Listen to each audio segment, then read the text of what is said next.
નમસ્કાર, ઉલ્પાન ન્યૂઝ સાથે હું છું દિલીપ ચાવડા. દક્ષિણ ગુજરાતની અગ્રગણ્ય એવી સહકારી સુગર મિલ સાયણ વિભાગ સહકારી ખાંડ ઉદ્યોગ મંત્રી કે જેની આગામી 5 વર્ષ માટે વ્યવસ્થાપક સમિતિની ચૂંટણી થવા જઈ રહી છે.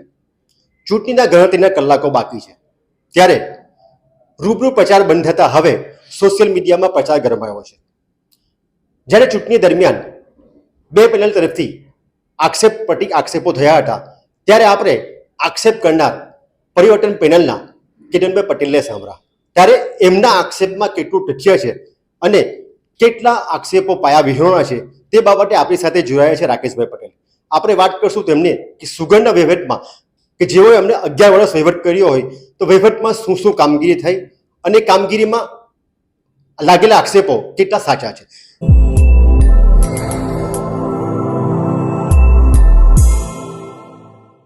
જી રાકેશભાઈ, ચૂંટણી હોય, ચૂંટણી દરમિયાન હરીફ પેનલ દ્વારા આપની પર આક્ષેપો લગાવવામાં આવી રહ્યા છે. સાચી વાત છે તમારી કે જ્યારે ચૂંટણી હોય ત્યારે આક્ષેપો લગાવવામાં આવે, પરંતુ છેલ્લા 5 વર્ષથી કેતનભાઈ મારી સાથે ડિરેક્ટર પદે મારી બોર્ડમાં હતા. અત્યારે આક્ષેપ કેમ? જ્યારે પણ જે વહીવટ થયો છે છેલ્લા 5 વર્ષમાં અને છેલ્લા 11 વર્ષથી હું વહીવટમાં છું, તો હું જ્યારે ભાવ પાડું તે દિવસે પ્રોજેક્ટર પર ભાવ પાડું. કોઈ પણ સુગર ફેક્ટરી આ વસ્તુ કરતી નથી. એટલે મારા ડિરેક્ટર અને મારા તમામ સભ્યોને જાણ થાય કે આપણે કે મેં કેવો વહીવટ કર્યો છે. રાકેશભાઈ, તમારું કેવું છે પારદર્શક વહીવટ કર્યો છે, તો જ્યારે આપની બોર્ડની મિટિંગો મળતી હતી ત્યારે આ બાબતે તમામ આક્ષેપો બાબતે ચર્ચાઓ થતી હતી, ત્યારે લોકો કોઈ લેખિત કે મૌખિક આપની વાંધો લીધો એવું? ના, અત્યાર સુધીમાં વાંધા ચર્ચાથી થતા હતા, પણ લેખિતમાં એવો કોઈ વાંધો લીધેલો નથી. અમુક વખત પીપી બેગની બાબતમાં જે લેખિત વાંધા આવ્યા ત્યારે પણ આપણે ખુલાસા થયા, જનરલમાં પણ આપણે એના ખુલાસા થઈ ગયેલા છે. અને અત્યારે છેલ્લી વાર વાંધો આવ્યો તે સભાસદો બાબત હતો, અને એ સભાસદો બાબતે ખુલાસો મારે એટલે કરવો પડે કે એમનું કેવું છે કે ભાઈ સાયણ ઝોન અને કુરસદ ઝોનમાં 525 જેટલા સભાસદો વધારી દીધા ફક્ત ને ફક્ત વોટ બેંક માટે. એમને ખ્યાલ હોવો જોઈએ કે આપણા સભાસદોએ 10,000 રૂપિયામાં શેર ખરીદેલો છે. જો શેર ખરીદેલો હોય તો આપણે એને ટ્રાન્સફર કરવાની બી ફરજ આપણી હોય છે. એમના વખતમાં લિવિંગ સર્ટિફિકેટ અને દાખલા પર પણ શેર ટ્રાન્સફર થતા હતા, ત્યારે કોઈ વાંધો વચકો લીધો નથી. અને જ્યારે આપણે જ્યારથી સંસ્થા ચાલુ થઈ ત્યારથી સભાસદો જે પ્રમાણે કહે કે મારે અહીંયા મારો શેર ટ્રાન્સફર કરવો છે એ પ્રમાણે આપણે શેર કરતા આવ્યા છે. ફક્ત આ ચૂંટણીનો માહોલ થયો ત્યારે જ એમણે અમને વાંધો આપ્યો, પરંતુ મહત્તમ સભ્યોને કારણે આપણે એ વાંધો નહીં ગણકાતા તમામ સભાસદોને આપણે સભાસદોને બન્યા. બીજું એમનું કહેવું એવું છે કે સભાસદ વધવાથી પ્રીમિયમ આપણું વધારે આવે. સભાસદનો હક છે, આપણને એમને 10,000 રૂપિયા આપ્યા છે તો આપણે એનો વીમો લેવો પડે. અને જે ખાણનો વાત છે તો 10,000 રૂપિયા આપણને આપ્યા, આપણે કોઈ એની પર ડિવિડન્ડ નથી આપ્યા, ડિવિડન્ડ આપતા નથી, કારણ કે આ સહકારી સંસ્થા છે. એમાં પણ સભાસદોનો હક છે તો એમને ખાણ મળવી જોઈએ. આજે બજાર ઊંચા છે અને બજાર ઊંચા હોઈને આજે તમે ભાવ વધારવાનો આપણી પર આક્ષેપ કરો તો જ્યારે બજાર નીચે હતા તે દિવસે પણ સભાસદોને ખાણ આપણે આપતા જ હતા. એવું નથી કે રાકેશભાઈ આ વહીવટ કરીને ખાણ આપવાનો આપણી પર બ્લેમ આપવાનો નિર્ણય કર્યો છે. એમના વખતમાં પણ આ નિર્ણય હતો. રાકેશભાઈ, હરીફ ઉમેદવાર દ્વારા આપની પર વહીવટી આક્ષેપો લગાવવામાં આવી રહ્યા છે. આટલું જ નહીં, પણ નજીકની સુગર ફેક્ટરી સાથેના વહીવટને જોઈને વિવિધ આક્ષેપો લગાવ્યા છે. નજીકની સુગર ફેક્ટરી શું કરે અને સાયણ સુગર ફેક્ટરી શું કરે? હું એમને એમ કહેવા માંગુ છું કે એમના 7 વર્ષના કાર્યકાળ દરમિયાન જે વહીવટ થયો છે તે અને મારા 11 વર્ષના કાર્યકાળ દરમિયાન જે વહીવટ થયો છે એની કોમ્પિટિશન કરવી પડે. એમનો આક્ષેપ એવો છે કે બગાસનું વેચાણ કામરેજ કરતાં આપણું ઓછું છે આટલા રૂપિયા. તો એમને ખ્યાલ હોવો જોઈએ કે સાયણ સુગર ફેક્ટરી જ્યારે 2016માં ફેક્ટરી નાખી તે પહેલાં બગાસનું વેચાણ ફક્ત 20,000 થી 25,000 ટન વેચતા હતા, અને આજે ફેક્ટરી નાખવાથી 50,000 થી 60,000 ટન, 65,000 ટન, 68,000 ટન સુધી આપણે બગાસનું વેચાણ કર્યું છે. અને બીજું કે કામરેજ સુગર ફેક્ટરીમાં બગાસ ઈંટના ભઠ્ઠાવાળા લઈ જાય છે. એટલે બગાસનું વેચાણ જે છે તે 500-700 રૂપિયા જે પાર્ટિકલ બોર્ડનું જે વેચાણ થાય એની કરતાં વધારે રહે છે. ને આપણું બગાસનું વેચાણ અને ઉત્પાદન વધવાથી બગાસનું વેચાણ આપણે કરવું પડતું હોય છે ને બધી સુગર ફેક્ટરીઓ પાર્ટિકલ બોર્ડમાં આપ્યો છે એ જ ભાવમાં આપણે આપતા છે. એમાં કોઈ વાતને તથ્ય નથી, કારણ કે ઓછો બગાસ વેચવો અને વધારે બગાસ વેચવો એમને ખબર પણ છે. આપણે જ્યારે બગાસનો આ પ્રોબ્લેમ આવ્યા છે ને જે વેપારીઓ પાર્ટિકલ બોર્ડવાળા રિંગ બનાવે છે તો તેમાંથી નીકળીને મેં જ્યારે આ બોર્ડના તમામ સભ્યોને બોલાવીને મિટિંગ કરીને આપણે બગાસના ભાવ નક્કી કર્યા છે. એવું નથી કે રાકેશ પટેલે એકલાએ બગાસ વેચ્યો, એટલે એ પણ એ મુદ્દા એમના ખોટા છે. રાકેશભાઈ, એમ પણ કહેવાય છે કે જ્યારે સરકારે ખાંડ એક્સપોર્ટની નીતિ બનાવી ત્યારે માત્ર ને માત્ર દક્ષિણ ગુજરાતમાં સાયન્સ સુગર જ ખાંડ એક્સપોર્ટ કરી હતી.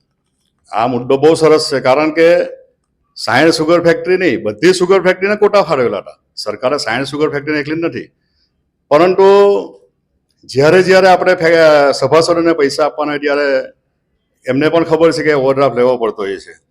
એટલે એક્સપોર્ટ કરવાથી એ પૈસા 15 કરોડ રૂપિયા 29,900 આપણે ક્વિન્ટલ એક્સપોર્ટ કરેલી છે. એમણે તો ખાલી 18,000 જ કીધી છે.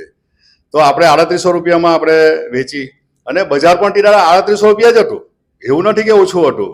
એટલે એ જ ભાવ મને એમને ખબર પણ છે કે આપણે 3800માં વેચી છે અને એ 15 કરોડ રૂપિયા આપણી પાસે આવી ગયા. બીજું, જો એક્સપોર્ટ નહીં કરતે તો આજે પણ એ ખાંડ વેચાયેલી નહીં હતી. આજે સરકાર, કેન્દ્ર સરકાર આપણને કોટા ફાળવે છે અને એ કોટા પ્રમાણે જ આપણે ખાંડ વેચવી પડે છે. એટલે એમાં કોઈ એવી વાત નથી. આજે બજાર વધી ગયું છે, આજે બજાર 4800 રૂપિયા છે. કદાચ એવું બી બને કે 3800 3500 પણ થઈ જાય, 3200 પણ થઈ જાય. ને જ્યારે એક્સપોર્ટના કોટા આવ્યા એ દિવસે સાયન્સ સુગર ફેક્ટરીએ ખાંડ વેચી છે અને એમાંથી એક્સપોર્ટ સબસિડી પણ લીધી છે અને એ પૈસા આવવાથી વ્યાજનું ભારણ ઓછું થયું છે. રાકેશભાઈ, બેંકમાં ડિપોઝિટ મુકાય તે બાબતે આક્ષેપો થઈ રહ્યા છે કે તમે ડિપોઝિટ કેવો છો ને એ લોકો એમને બીજો મત કરી રહ્યા છે. તો આ બંનેમાં તફાવત શું છે?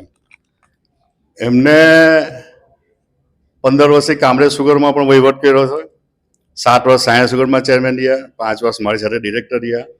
હવે ફિક્સ ડિપોઝિટ અને કોલ ડિપોઝિટનો તફાવત ખબર જ નથી પડતો. ફિક્સ ડિપોઝિટ એટલે 50 કરોડ રૂપિયા સાયન્સ સુગર ફેક્ટરીના પોતાના છે અને કોલ ડિપોઝિટ એટલે જે ખાંડ તમારી વધારે વેચાઈ ગઈ હોય, હપ્તા આપવાનો બાકી હોય, એ પહેલા જે પૈસા ભેગા થાય એ પૈસા 20-25 દિવસ, 35 દિવસ, 40 દિવસ પૂરતા મૂકીએ એનું વ્યાજ. અને ફિક્સ ડિપોઝિટ જે છે એ 50 કરોડ રૂપિયા પર આપણે અત્યારે ઓવરડ્રાફ્ટ લઈએ છીએ અને એ ઓવરડ્રાફ્ટ આપણને 90% પ્રમાણે 45 કરોડ રૂપિયા મળે. હવે આપણે જો ઓવરડ્રાફ્ટ લઈએ તો 8.75% વ્યાજ ચૂકવવું પડે, ત્યારે આ જે એફડી મૂકેલી છે એની પર જે વ્યાજ મળે એની કરતાં પણ 1% ચૂકવવો પડે. હવે જે ઓવરડ્રાફ્ટ આપણે લઈએ તો માનો કે કોલ ડિપોઝિટ પર એમનું કેવું હતું કે ભાઈ એની પર પણ વ્યાજ મળે, તો એ વ્યાજ વસ્તુ જુદી છે ને ફિક્સ ડિપોઝિટની વ્યાજ વસ્તુ જુદી છે. કારણ કે ફિક્સ ડિપોઝિટ પર તમે જે વ્યાજ મળે છે એની કરતાં 1% પર આપણને ઓવરડ્રાફ્ટ મળે અને જેમ પૈસા આવે તેમ આપણે એ પૈસા ભરતા જઈએ. તો આપણી ફિક્સ ડિપોઝિટ એ તો આપણી પાસે આજે પણ છે. 105 કરોડ રૂપિયા ગયા કાં? જેમનું કહેવું છે કે કોલ ડિપોઝિટ એટલે કોલ જ કહેવાય ને ફિક્સ એટલે ફિક્સ કહેવાય. એમને આજે આ જાણવાની જરૂર છે. આ ખોટા આપણી આક્ષેપ કરતા પહેલા એને વિચારવાની જરૂર છે કે એ શું બોલી રહેલા છે. રાકેશભાઈ, તમે 11 વર્ષ વહીવટ કર્યો. કેતનભાઈ છેલ્લા 5 વર્ષથી આપની સાથે વહીવટમાં છે. 5 વર્ષ દરમિયાન એવું કંઈ થયું હોય કે કેતનભાઈએ સુગર ફેક્ટરીના લાભ માટે કે સભાસદોના લાભ માટે આપને કોઈ સૂચન આપ્યું હોય? કોઈ સૂચન આપ્યું નથી. હું જે સૂચન આપું કે અમે કંઈ બી નિર્ણય કરીએ કે રાકેશભાઈ તમે બરોબર છે એમ જ કહી, ને જ્યારે અમે નિર્ણયો લીધા છે ત્યારે બધાએ સંયુક્ત રીતના નિર્ણય લીધા છે અને સંસ્થાના અને સભાસદના હિતમાં નિર્ણય લીધા છે. રાકેશભાઈ, જીવનરક્ષા હોસ્પિટલ અને એની સાથે જોડાયેલ ITI અને ITC ઓફસેટ બંધ કરવાનું કહેવાયું છે અને એમ પણ કહેવાય છે કે સંસ્થા ખોટમાં જતી હોય એવા ખોટા બહાના હેઠળ બંધ કરાયું છે. તો તેનું સત્ય શું છે? ITC ઓફસેટ અને જે ITI બંધ કરવામાં આવી 2015માં, એ બંનેના ચેરમેન કેતનભાઈ જ હતા. એમને ખબર જ છે કે સરકારશ્રી દ્વારા એવો નિર્ણય લેવા, પહેલા એડમિશન સાયન્સ સુગર આપતી હતી એટલે ત્યાં છોકરાઓનું એડમિશન થઈ જતું હતું અને આપણા એ જ છોકરાઓ આપણને સુગર ફેક્ટરીમાં કામ લગતા હતા. પણ સેન્ટ્રલ ગવર્મેન્ટના નિર્ણયને લીધે, નિયમને લીધે એમાં એવું આવ્યું કે તમારે ઓનલાઈન બધા ફોર્મ ભરવાના અને એ ફોર્મ ભરાયા પછી એડમિશન આપવાના, એ બધા નિર્ણયો લેવાયા પછી અહીંયા છોકરાઓને દૂર પડે, પહેલાં એડમિશન લઈ લે, ફી પણ થોડી અંશે ભરે, પરંતુ પછી એમને જે નજીક પડે એ સેન્ટર પર લોકો ચાલ્યા જતા હતા, એટલે અહીંયા એડમિશન ન થયા.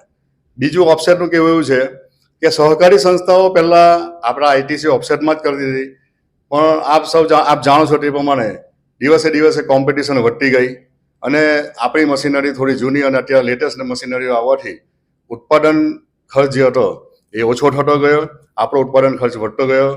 બીજું એમનું કહેવું એવું છે કે આપણને એકદમ સસ્તામાં છાપકામ થતું હતું. જે પગાર આપણે આપણા કર્મચારીને આપતા હતા ઓફસેટમાં, એની કરતાં ઓછા એમાં આપણે આજે આખા સુગર ફેક્ટરીનું છાપી નાખીએ છીએ. એમને આ બધા આક્ષેપો ચૂંટણીલક્ષી છે અને બોલતા પહેલા વિચાર કરવો પડે કે આપણે શું બોલી રહેલા છે. જીવન રક્ષાના વહીવટ બાબતે શું કહેવું છે? જીવન રક્ષા એવું કહેવાતી હતી કે પહેલા ખોટ કરતી હતી ને આજે પાટે છે કે હજુ પણ એ જ પરિસ્થિતિ છે? જીવન રક્ષા હોસ્પિટલમાં આજે તમે જોઈ લો, 2020માં કોરોના કાળમાં કોરોના વોર્ડ ચાલુ કરવામાં આવ્યો. એ કોરોના વખતે આ જ કેતનભાઈ ને જયેશભાઈ રાજીનામું આપીને નાહી ગયેલા કે મારા છોકરાઓ મને ના કહે છે તો મારે આમાં પડવું થતું નથી. ત્યાર પછી મેં વહીવટ સંભાળ્યો અને વહીવટ સંભાળ્યા પછી મેડિકલ સ્ટોર જે દૂધની ગાય કહેવાય એ મેડિકલ સ્ટોર ભાડે અપાતો હતો. એ કોને અપાતો હતો એ બી મને ખબર છે. મારા ઘરમાં બાજુવાળાને જ અપાતો હતો. એ ભાડું મેં વધારવાની વાત કરી ત્યારે ભાડું ન વધારતા મેં સંસ્થાએ પોતે જ આ નિર્ણય લીધો કે ભાઈ મારે જ આ મેડિકલ સ્ટોર સંસ્થાએ ચાલુ કરવાનો થાય છે. 65,000 થી 85,000 રૂપિયા નજીવા ભાડામાં અપાતો આ મેડિકલ સ્ટોર આજે 6 થી 7 લાખ રૂપિયા પર મંથ ઇન્કમ કરે છે અને ટ્રસ્ટ તો આજે ખોટમાં જ જાય છે, જીવન રક્ષા ટ્રસ્ટ. પરંતુ આ મેડિકલ સ્ટોર આજે આ ટ્રસ્ટનો તમામ ખર્ચ ઉઠાવી લે છે અને વર્ષે 70 થી 72 લાખ રૂપિયા જેટલો ઇન્કમ કરે છે. અને કોરોના કાળમાં આપણને મેં એમ્બ્યુલન્સ લીધી. બીજું સરકારશ્રી દ્વારા મને છેલ્લા 2020 થી 26 સુધીમાં 1 કરોડ રૂપિયાની સહાય મળેલી છે. અને એ સમય પહેલા જ્યારે કેતનભાઈ પણ બેઠેલા હતા, 1 પણ રૂપિયો સરકારનો નથી આવ્યો. તો પછી અમારે શું સમજો કે આ ચૂંટણીલક્ષી ત્યારે જ આ બધા પરપોટા ફૂટે? એટલે આ તદ્દન વાહિયાત આક્ષેપો છે. મારી આ સભાસદ મિત્રોને જણાવવાનું કે મારી આ વિકાસ પેનલ છે એ વિકાસ પેનલને જંગી બહુમતીથી જીતાડો અને મારા તમામ 13 જેટલા મારા ઉમેદવારો છે તેમાં 2 બિનહરીફ થયા છે અને બીજા 11 જે ઉમેદવારો છે અને તેને મને જંગી બહુમતીથી જીતાડશો. અને મને ખબર છે કે મારા સભાસદો ચોક્કસ મને જીતાને ફરીવાર એકવાર આ સાયન્સ સુગરને વિકાસની ગાથા પર માર્ગે મૂકશે. આપણી સાથે હતા રાકેશભાઈ પટેલ કે જેમને સાયન્સ સુગરમાં 11 વર્ષ ચેરમેન પદે રહીને વહીવટ કર્યો હોય, તેમનો પારદર્શી વહીવટ હોય એવું કહેવું છે. આટલું જ નહીં, પણ જ્યારે હરીફ ચૂંટણીના ઉમેદવારો દ્વારા આક્ષેપો કરાઈ રહ્યા છે, તમામ આક્ષેપો પાયા વિહોણા હોય તેવું પણ તેમનું કહેવું છે. ત્યારે હવે આવતીકાલે મતદાન પ્રક્રિયા હાથ ધરાવાય છે. ત્યારે મતદાનને બાદ 11 તારીખે મતગણતરી થવાની હોય ત્યારે હવે મંત્રીનો વહીવટ કોના હસ્તે થાય છે એ પણ જોવું રહ્યું. ત્યારે આવનારા દિવસોમાં સભાસદો કોની પસંદગી કરે છે એ વધુ નિર્ણય ચૂંટણીના પરિણામ પર રહેશે.